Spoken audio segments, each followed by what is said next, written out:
call Efun. Yeah, they stoned him with Orwe, and then they deposed him and stoned him. Why? Because they said he was they say he was heavy-handed, or they said something. So he fell into a pit and they started stoning him with white chalk. Mi Orwe, and then he paid. So if the one that they buy on Coronation Day, okay, yeah, even that one too. So, but I think somewhere along the line, something happened. I don't know what that thing is. I'll go and do research. So maybe I can write it as my second professorship thesis.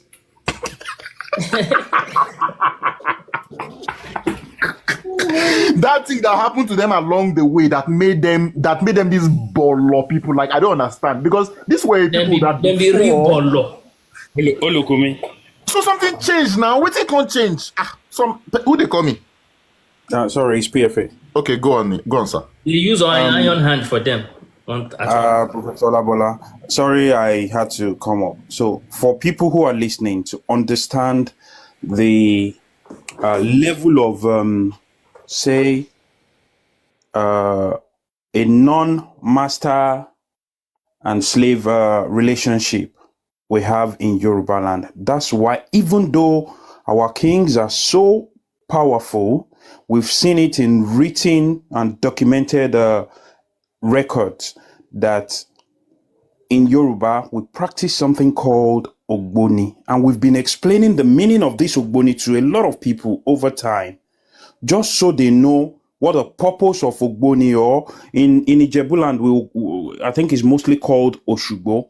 So just to understand what it means, so that even though the king is a Keji Orisha, but then there is a set of people who will be able to check the excesses of the king. If the king is feeling too powerful or overpowered, thinking he has more than, or he's more than human.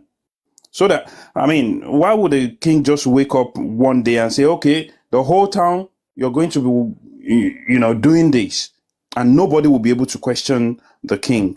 Whereas our kings don't even do that in Yoruba land. However, we have an instrument in place to check or checkmate the king whenever things like that happen. And that's why we have Ogboni. So people will think Ogboni is all evil.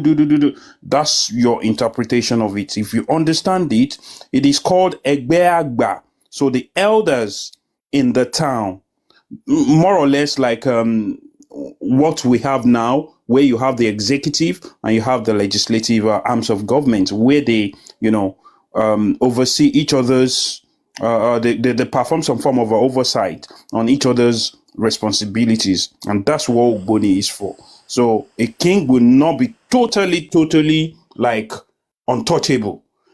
Even though the king is the Ekeji Orisha in Yoruba land, in any Yoruba town where they wear beaded crowns, the king will be the Ekeji Orisha, the representative of the Olodumare on earth in that region. But there is an instrument in place to checkmate, the excesses of the king when he's feeling, too powerful. That's why I thought I'll come up. So, Mr. PFA, to be fair, the Edos also had the exact same structure before. Why don't we use it? Wait, Royal man, do you want to talk about the topic? Let me give you the chance.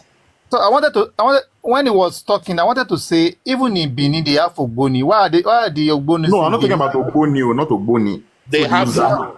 Yeah. So the Uzama were like the Oyomis. They had the exact same function before. Before a very, very powerful Oba stripped them of that. So that's why till today they are still called kingmakers. They are still, so originally they were actual kingmakers in Edo. But they were stripped of that power. And that is why I keep on saying that along the way, say something happened. So before, they had the exact same structure as the rest of their Yoruba brothers. Along the way and up till now. So you it's mean not because whether they have Ogboni so or not. those Uzama are still there. They are still very, very powerful. So those Uzama, led by the Oliha, they are still there. They are still very, very powerful chiefs till tomorrow. That even to some extent, if some even say they don't even kneel before the Oba, they just salute him. So they still have that very powerful. They still wield immense power. But somewhere along the line, that their ability to depose all bars was something happened. Even the people too became bolos. So I will go and do a paper and write a research. Somehow along the line, they were bolarized. You mean? Yes, somewhere along the line, something happened. They became bolorized. Those Uzama too, they became that immense power they had. They stripped them of it.